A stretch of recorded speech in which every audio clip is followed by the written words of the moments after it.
আমি আসলে এখন উপদেষ্টা, কিন্তু কয়েকদিন আগেও বিভিন্ন ইস্যুতে আমি আপনাদের মতন রাস্তায় বসে আন্দোলন করেছি এবং হাদি যেদিন মারা যান, শাহাদাত বরণ করেন, শহীদ হন, সেদিন একেবারে বিমানবন্দর থেকে মর্গ পর্যন্ত পুরাটা সময় আমি হাদির সাথে ছিলাম এবং আমি তাকে দেখেছি। আমি জীবনে কোনোদিন মর্গে যাই নাই, ওই প্রথম আমি মর্গে গিয়েছি এবং একটা পরিবারের জন্য, একটা সমাজের জন্য, একটা দেশের জন্য এইরকম একটা মৃত্যু যে কত করুণ, কত কষ্টের এবং বিচারের দাবি যে কত শক্ত হতে পারে, হওয়া উচিত, সেটা আমি মর্মে মর্মে উপলব্ধি করি।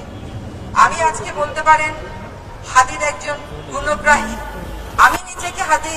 আমি নিজেকে হাদিকে আমার ভাই মনে করতাম এবং এখনো তা মনে করি এবং দেশের জন্য তার শহীদ হয়ে যাওয়াটা, তাকে তো আমাদের আরো অনেক দিন প্রয়োজন ছিল, কিন্তু যেই মানুষের মৃত্যুতে 12 থেকে 15 লক্ষ মানুষ জানাজা পড়ে, সেই মানুষের মৃত্যুর বিচার আসলে একটা জাতীয় কর্তব্য।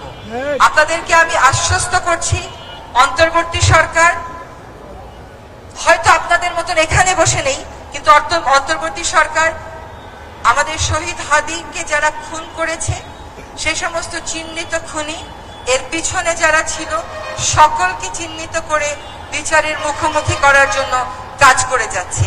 আপনাদের হয়তো মনে হচ্ছে কিছু জানছি না কেন, কিন্তু মনে রাখতে হবে আমরা কিন্তু একটা শত্রুপক্ষের মুখোমুখি দাঁড়িয়ে কাজটা করছি। ফলে যে তথ্যগুলো আমরা বলবো সেগুলো যেন শত্রুকে কোনোভাবে শক্তিশালী না করে। এটা কিন্তু আমাদের শহীদ হাদিও বলতেন যে আমরা যেন এমন কোনো কাজ না করি যেটা আমাদের প্রতিপক্ষকে শক্তিশালী করে ফেলে। এবার আমরা ভবিষ্যতে কি করতে যাচ্ছি এই সম্পর্কে আপনাদের একটু ধারণা দিই।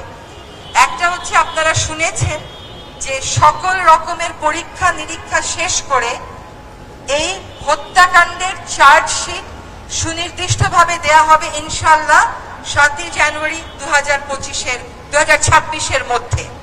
এই চার্জশিট দেওয়ার পরে অন্তর্বর্তী সরকার থাকাকালীন সময়ে যেন দ্রুত বিচারটা করে যাওয়া যায়, সেটার নিশ্চয়তা আমি আপনাদেরকে দিচ্ছি।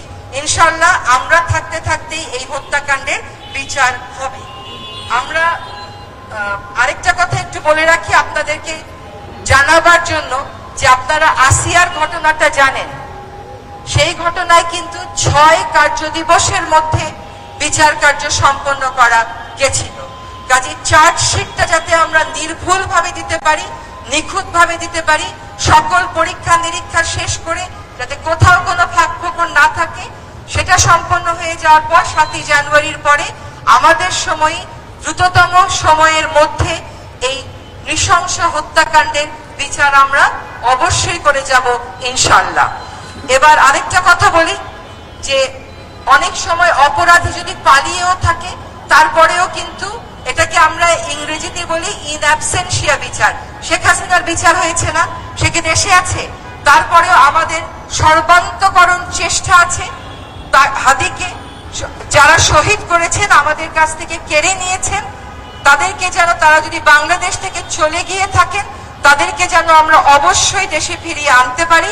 আপনাদেরকে আজকে স্পষ্ট করে বলছি যে এই বার্তা কূটনৈতিক প্রচেষ্টার মাধ্যমে ভারত সরকারকে স্পষ্টভাবে জানিয়ে দেওয়া হয়েছে এবং ভারত সরকার প্রতিশ্রুতি দিয়েছেন যে তাকে যদি ভারতে খুঁজে পাওয়া যায়, অবশ্যই তারা বাংলাদেশকে সহায়তা করবেন এই বিষয়ে।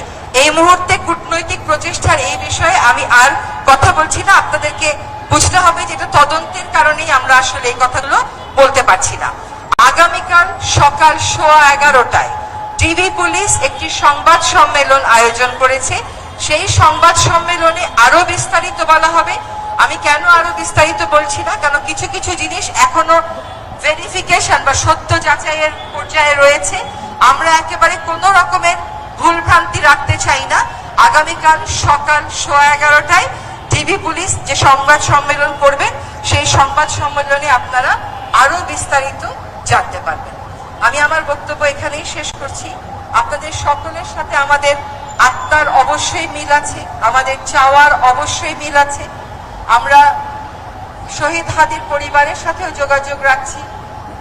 আমরা অবশ্যই এই বাংলাদেশের মাটিতে দ্রুততম সময়ের মধ্যে, অন্তর্বর্তী সরকার থাকাকালীন সময়ের মধ্যে আমাদের হাদিকে যারা মেরে ফেললো তাদের বিচার সম্পন্ন করে যাব। সবাইকে ধন্যবাদ।